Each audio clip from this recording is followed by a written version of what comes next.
Hi, Nigel here with the Drive Wire, and this is the all-new 2021 Chrysler Pacifica Hybrid Pinnacle. That's the top model. The good news is, if you're looking to carry a lot of people, this is the vehicle for you.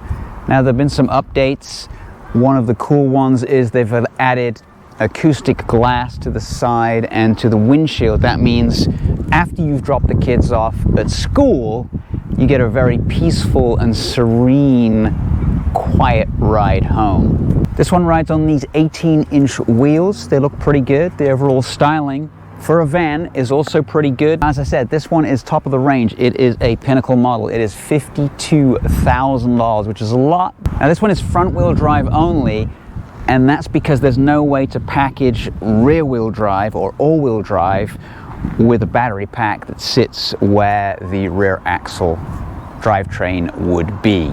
So it's front-wheel drive only. If you want an all-wheel drive one, you'll have to go for gas only. Good news about this one is it is a plug-in hybrid. The bad news is it won't run on electric only, which is sort of weird. Most plug-in hybrids allow you to go 33 or so miles before having to recharge the battery. Obviously, the battery gets charged directly from the engine. Here at the front, you got the standard Chrysler grille. These headlights are now new. They look a little bit better than previously. For a minivan, I think the styling is pretty good. Okay, at the back, they've replaced the rear headlights with this full rear wraparound, which follows on from some of the other models, Dodge included. And I think it looks pretty cool as well. Obviously, you get the E-Hybrid badging on this particular model. Electric tailgate, of course. Everything is electric on this. One of the other problems of having a hybrid is you do not get the stow and go seating, so they won't go completely flat, which is a bit of a shame, but I understand that because the batteries are under there is really no room to get those. But you do get quite a deep stowage area here with all the seats up. If you want to put these down, we'll first remove the 110 volt charger, which takes about 14 hours to charge. If you have a level 2, it takes about 2 hours. So simply grab this one and the seat goes down. And then you simply grab this one and the seat tips down and it goes pretty flat. And then you've got the rest of the space here, and it's pretty decent size. Now, what you can't do with this one is you can fold these second row down, but you can't tip them up to create more cargo space, unfortunately. So you basically end up with a 4-seater with a ton of room in the back for cargo, dogs, etc. And these are pretty easy to put back as well. Simply pull on this. Same with this one. And then grab these 2 straps, 1 and 2. All right, so what makes it go? Under the hood, there is a 3.6 liter 6-cylinder engine, the Pentastar 6, across a bunch of different cars in the Chrysler and Dodge range, and then it's hybridized with 2 electric motors and a CVT transmission, which does a pretty good job of controlling power and switching between electric and hybrid power. So I said that this was going to be luxury, and it really is, because it includes the only car that I've ever been in with these throw cushions. So we might as well use them. That's good lumbar support. That's quite nice. The seats force your knees a little bit up in the air. This has a rear DVD entertainment system. It has headphone jack, HDMI, and USB. But it's a pretty comfortable place to be. And then you have controls here to move yourself around. And then obviously vents all around and controls for your heating and ventilation. And the control right here will close this door. Now you can access the rear. Access to the rear seat is via this lever right here, and that will push the seat forward and you can climb in. So once you're in the back, simply pull that seat back and then this headrest goes up, and there's actually a decent amount of leg room in the rear, and then you get your own little sunroof right there. Got a cup holder, 2 cup holders here. You've got USB-Cs, the fast ones, and also the regular USBs in the back. And it's a nice place to be. This semi-aniline leather is super soft. And if you want, you can always access, this is what I like about these 2 captain's chairs, is you can always access straight through here. Pretty nice place to be in the back. You also get these little manual sunshades to keep you cool, and then this massive panoramic sunroof, and it's a little bit hot in here, so we'll turn the fan up a little bit, get a little bit more air. Yeah, it's probably the nicest minivan that I've ever been in. Quilted leather, ultra luxury. It's a bit 80s, but it's really nice, and most of the materials are pretty solid in the back here. And then you get, in this back pocket, get your headset if you want the kids to watch any videos. All in all, pretty good. And then once again, just hit this button right here. I do like electric sliding doors. Inside, it is a pretty nice place to be. These seats are really comfortable. Got this semi-aniline extra soft leather on this Pinnacle model, which is $52,000. That's a lot. It's the absolute tippy top end of this particular car, and it has absolutely everything that you would want, and that includes, on all models, the incredibly good Uconnect 5 system. I'll show you that right now. So Uconnect 5, really good, super fast reacting, loads up the nav just like that. Most other systems I've used have been quite slow, powering up the nav, waiting, have a sandwich, eventually it shows up. Controls are really good. I think the only thing that I don't like is, even though the HVAC controls are down here, not all of them are down here. So if you do want heated seats, or you want vented seats, or you want your steering wheel heated, you've got to go into here to be able to do them. It's little things, not the worst thing in the world, but I'd like to have maybe physical controls here just for maybe heated and cooled seats, and maybe a control on the steering wheel for the heated steering wheel. But you can't have everything, and this is a great system. It really is. Really enjoy using it, and it just works really well.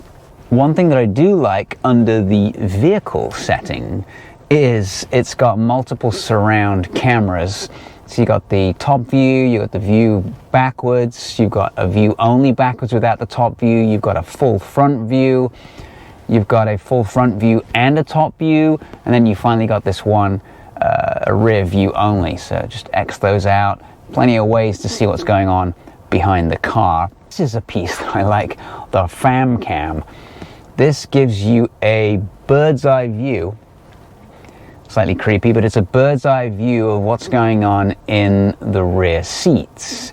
So you can see this one is zoomed in on the 3rd row. This one, you can zoom in on the 2nd row, see what your weird Uncle Bob's up to behind you in the passenger seat. I really like this. And then you can switch over to this other seat, zooms in on the cushion, see what they're doing, etc., etc. Really nice little feature to see what your passengers are up to. Moving down here, another thing that isn't my favorite, I don't like this rotary wheel. I prefer buttons if you're going to do this. If you can't give me a shifter, then give me buttons, because this, you have a tendency to turn too far past reverse, for example, and then if you accidentally put it in P, it puts the parking brake on, and then you have to sort of go, start over again, go into neutral. Maybe if I had it for a longer time, I would get used to it. You know, everything like this is all to do with muscle memory, and you know, it's your car and you sort of know the controls. But for me getting into it, this is not my favorite way. Give me buttons if you're not going to give me a shifter. And then here you've got a physical volume and a tuning button, and then right here, lane departure warning. You can turn off the traction control here, mute, screen off, and here you have your 2 parking programs to help you park if you're not able to park. Okay, so moving down here is the DVD player, so you can control what the kids are watching. This is a push, draw. Left-hand side, you have your wireless charger, and then very generous with the USBs, 2 standard, 2 USB-Cs, a little cubby right here, and 2 very generous cup holders right there. And then adding to the generous power, you've got more here. You've got your old school DC 12 volt, and then another 2 USBs there, and some room to store some stuff with a nice sort of rubberized mat in the bottom to stop things from flying around. So I like the main dash. I like how it's laid out. You've got on the left, instead of a rev counter, you have power. So are you charging? Obviously it's a hybrid. How much power you're using, up to 100%. In the middle, I've got it set for my speed, but you can scroll through, check for messages, see what's playing, trip info. I'm averaging 28.3 miles to the gallon. That is not bad for this particular trip. And then I can go into hybrid information, which tells me again what my average MPG is and how much range I have left on this tank. So I have 294 miles of range. On the right is probably the biggest fuel gauge I've ever seen. Really not a car that you would have to worry about fuel really that much considering its range, but it does sort of in your face show you when you're running out of fuel with that rather large red section right there, and then it also shows your range as well. As an additional bonus, there is a huge space underneath the center console. Sort of has this rubberized mat on it, so you can throw stuff on there, so it makes the console sort of floating, and there's a whole bunch of stuff to throw a bunch of junk on there if you need to. Okay, let's take this car for a drive, see how it goes. So I didn't get a chance to charge it, but it doesn't seem to make a lot of difference. It seems to set off in a very smooth electric mode. Only when you floor it do you hear the V6 kick in, but it's a very smooth transition. Not bad at all, actually. I do like the fact that it's a 6-cylinder. Some of the other Toyota hybrids I've driven, they've got that buzzy 4-cylinder engine, and it's somewhat annoying. But this one's pretty good. So you can hear the 6 kicking in there, but it sounds fine. CVT seems to work pretty well, and this is fairly zippy. It's not a slow car. What I like about it is it's very comfortable, it's smooth. The steering is not too light, surprisingly. In fact, it's got a little bit of heft to it, so it feels kind of nice. Reasonably direct. This is front wheel drive. You definitely feel what the front wheels are doing, and if you mash the throttle mid-corner, you do see the traction control kicking in a couple of times. It's not really what it's meant for, but it does make very smooth progress. All AC systems are not born the same. Some of them don't get as cold as others. This one is Arctic. I swear I saw a penguin in the back earlier. It's nice. So mash the throttle. Hear that 6 kick in with the electric assist, of course. And it gets up to speed quite nicely.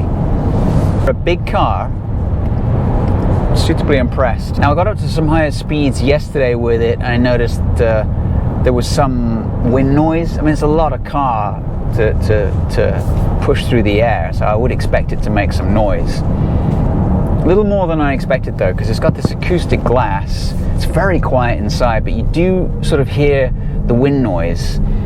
Maybe that's because it's so quiet. I also like the fact that the 10.1 inch touchscreen is slightly angled towards the driver. I find it quite annoying when it's sort of just facing the back. It just doesn't work. It has to be angled towards the driver. I don't really care about the passengers. I want to be able to control this. Obviously, I'm not a big minivan person, but I test everything, and this is only the second minivan that I've actually ever tested. The first one was a gas version of this car. I actually liked it. It had the full stow and go seats in the back, completely flat floor. This one doesn't because of the hybrid system, the battery, etc., so it gets in the way. The only other thing, it does ride smoothly.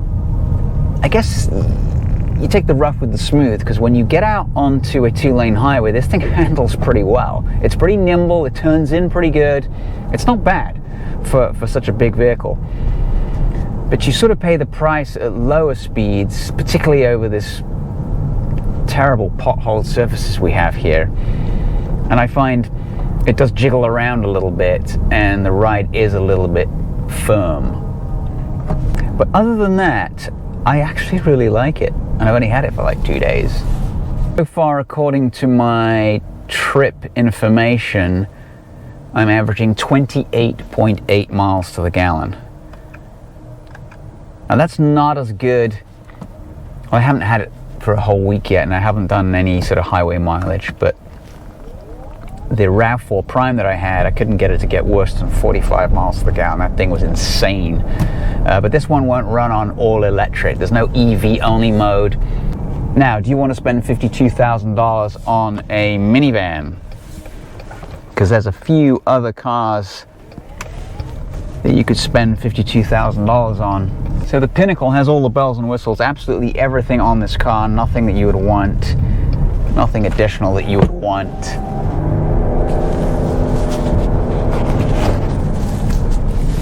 And it's genuinely a nice place to be. It's not a car I would buy. Nope, not happening. But I'm going to be quite happy tootling around in this. Probably not using too much gas in the process. If I end up even at 25, that'll be pretty good for a car this size. This is definitely the most luxurious minivan, though, that I've ever been in. Quite impressed with the level of luxury.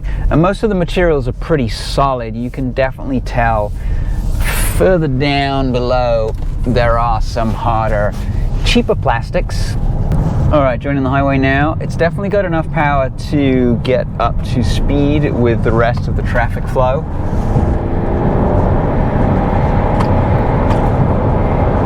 You know, suddenly we're doing 80. It's not bad. It's just not that quick off the line when you don't have a full charge on the battery for some reason. So, note to self, I should probably plug it in. I have a charger at home, obviously, because I have a Tesla, so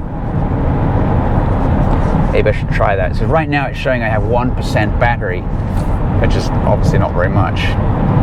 Put my foot down, and it goes.